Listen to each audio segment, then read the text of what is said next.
La vie a ses cruelles ironies, l'homme qui jurait autrefois l'amour éternel a désormais troqué la sécurité de son foyer contre l'illusion d'une passion passagère. Et quand il est finalement revenu, il s'est arrêté à la porte comme s'il voyait pour la première fois ce qui avait toujours été là, non pas la maison qu'il avait contribué à construire, mais le miroir de ses propres choix. Parce que derrière chaque porte fermée, mon ami, il y a une histoire que le monde ne voit pas. Et c'est celui de Juliana. Ne fais pas semblant de ne pas voir, ma fille. Ne faites pas partie de ces femmes qui justifient l'injustifiable, qui avalent en silence chaque trahison comme si c'était un destin inévitable.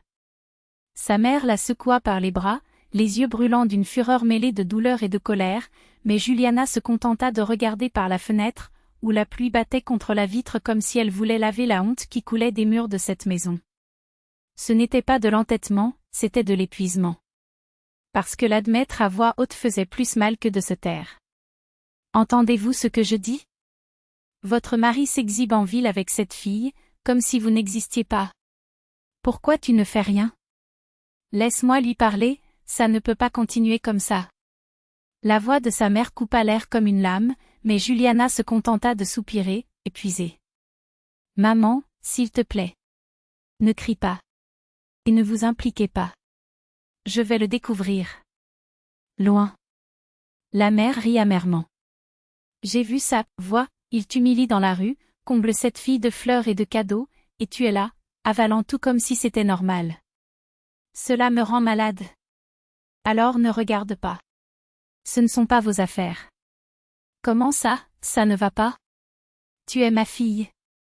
Juliana ferma les yeux. Il savait que sa mère avait raison, mais il savait aussi que toute interférence ne ferait qu'empirer les choses.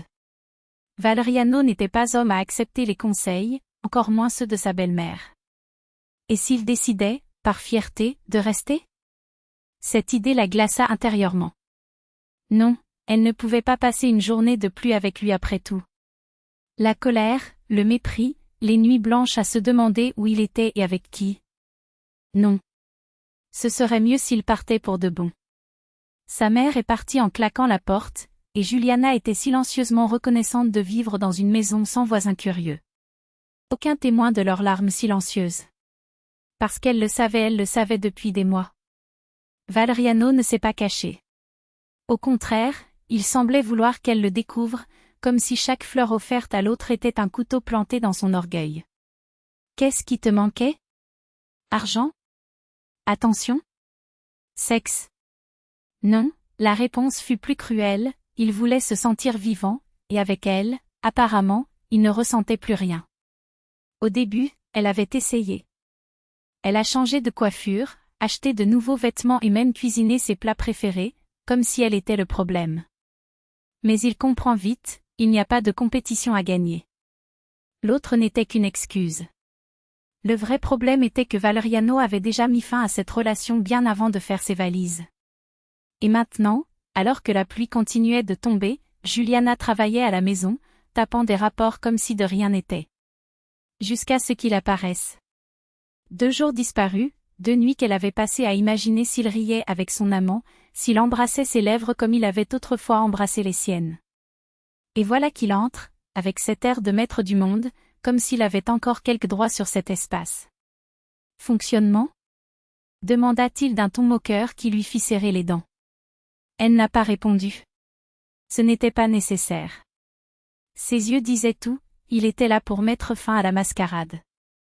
Je pars, dit-il, comme s'il s'agissait d'une nouvelle et non d'un aveu tardif. Je pense que tu sais déjà que j'ai quelqu'un d'autre. Pendant un moment, j'en ai douté, mais maintenant je vois que c'était la meilleure décision. Avec toi, tout est gris. Tu ne sens pas, tu ne vibres pas, tu ne me comprends pas. Je suis fatiguée de cette vie. Je veux du rire, je veux de la passion, je veux vivre sans me sentir mort. C'est ta maison, alors je vais partir. Nous partageons le reste lors du divorce. Et il est parti, emballant ses affaires, comme s'il partait en voyage d'affaires et ne détruisait pas des années d'une vie construite à 2 mains. Juliana n'a pas pleuré. Il n'a pas plaidé. Il a juste fermé le cahier, s'est levé et est parti. Il s'assit sur le porche jusqu'à ce qu'il entende le portail grincer le son de sa liberté, le son de son soulagement. Il est sorti comme s'il avait des ailes. Enfin gratuit. Libre de dîner dans des restaurants chers avec son amant, libre de voyager, libre d'être heureux ou du moins c'est ce qu'il pensait. Car la réalité, comme toujours, est bien moins poétique. Les dîners étaient bons, c'est vrai. La mer, belle. Mais quelque chose manquait. La jeune fille riait, flirtait, faisait des yeux de velours, et pourtant, rien. Son dos lui faisait mal, ses genoux craquaient, son estomac rejetait la nourriture sophistiquée. Et le pire, il se surprit à penser au petit animal de compagnie de Juliana chaud, parfumé, léger. Ces dimanches paresseux où elle préparait le café pendant qu'il lisait le journal, sans précipitation, sans drame.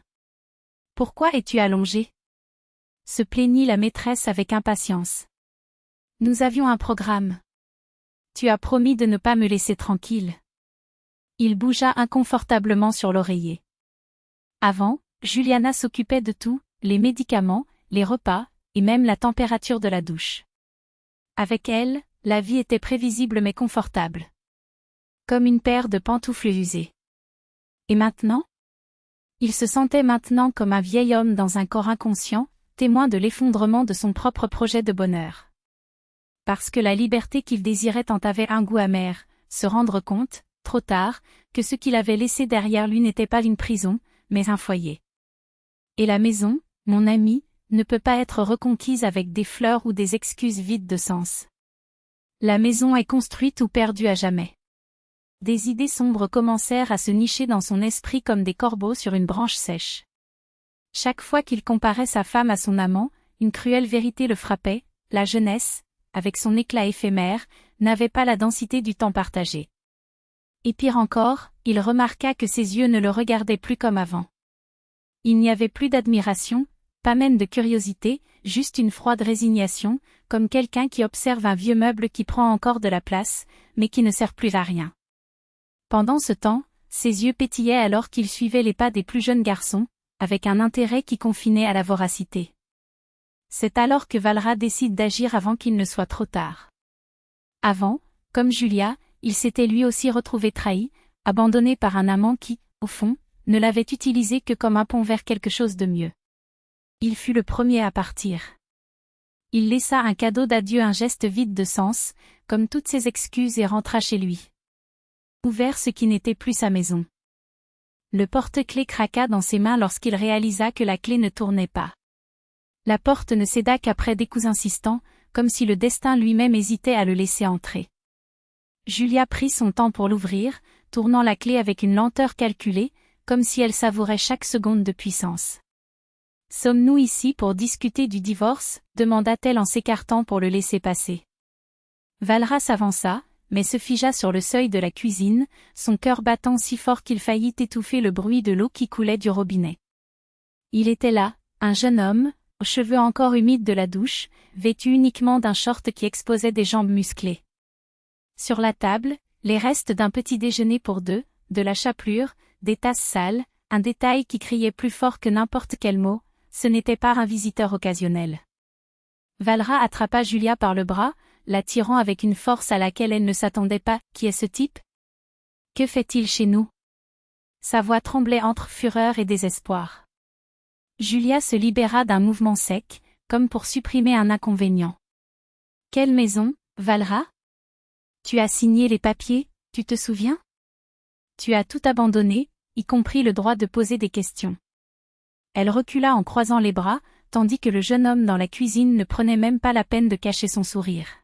« Et non, ce n'est pas ton amant. C'est mon problème. Tout comme ton ex-amant est maintenant ton problème. » Valra sentit le sol trembler. « Je suis revenue parce que j'ai réalisé que j'étais un idiot. Et toi, tu t'en fous. Tu es toujours mariée, Julia. » Elle rit un son court et sans joie. « Mariée ? C'est drôle. Les formalités de divorce sont déjà en cours. Vous n'avez pas reçu la convocation ? Peu importe. Le juge réglera le problème pour nous. Et, franchement, votre opinion sur ma vie ne vaut même pas l'air que vous gaspillez à vous plaindre. Astérisque. Il n'a rien entendu d'autre. Ses yeux parcouraient la pièce, et chaque détail était un coup de poignard, Les murs, autrefois nus, maintenant peints dans des tons chauds, les meubles réaménagés avec un goût qui n'était pas le vôtre, même l'odeur de la pièce avait changé, moins la poussière de la routine, plus quelque chose de vivant, comme des herbes fraîches et du café fraîchement moulu. As-tu tout rénové? Quand? Avec quel argent? Julia haussa les épaules, un geste qui l'irrita encore plus. Je l'ai fait. Je n'avais pas prévu de le faire, mais du coup, j'ai pris la peine. Et ça s'est bien passé, tu ne trouves pas? La maison a pris une âme. Où as-tu trouvé l'argent? Il a presque crié. Ce ne sont pas vos affaires, répondit-elle sèchement. Tout comme ça ne te regarde pas de dormir sur mon canapé. En fait, Valra, elle regarda l'horloge, tu déranges. Nous avons des visiteurs demain et je n'ai pas le temps pour tes scènes. Il est parti sans se retourner. Il n'y avait plus de place pour les excuses, plus de force pour mendier. Julia ferma la porte avec un soupir de soulagement et retourna à la cuisine, où, derrière la porte vitrée du balcon, sa nièce buvait du jus dans de grands verres, à côté de son petit ami, le même que Valra avait pris comme amant. « Est-ce que tout va bien, tante ?» a demandé la jeune femme, avec une lueur d'inquiétude dans les yeux. Julia sourit, pour la première fois depuis des mois. « Tout. Je trouve juste que c'est drôle qu'il ait confondu ton garçon avec mon cas. » La nièce a ri et le garçon a fait une révérence exagérée. « C'est un honneur, madame. Vous êtes une femme fascinante. » Julia agita la main, amusée, alors que son cœur cessa enfin de lui faire mal. La maison, qui ressemblait autrefois à un tombeau de souvenirs, respirait désormais. Et elle, qui avait été autrefois la femme abandonnée, était devenue la reine de son propre royaume sans avoir besoin de couronne ni de pardon.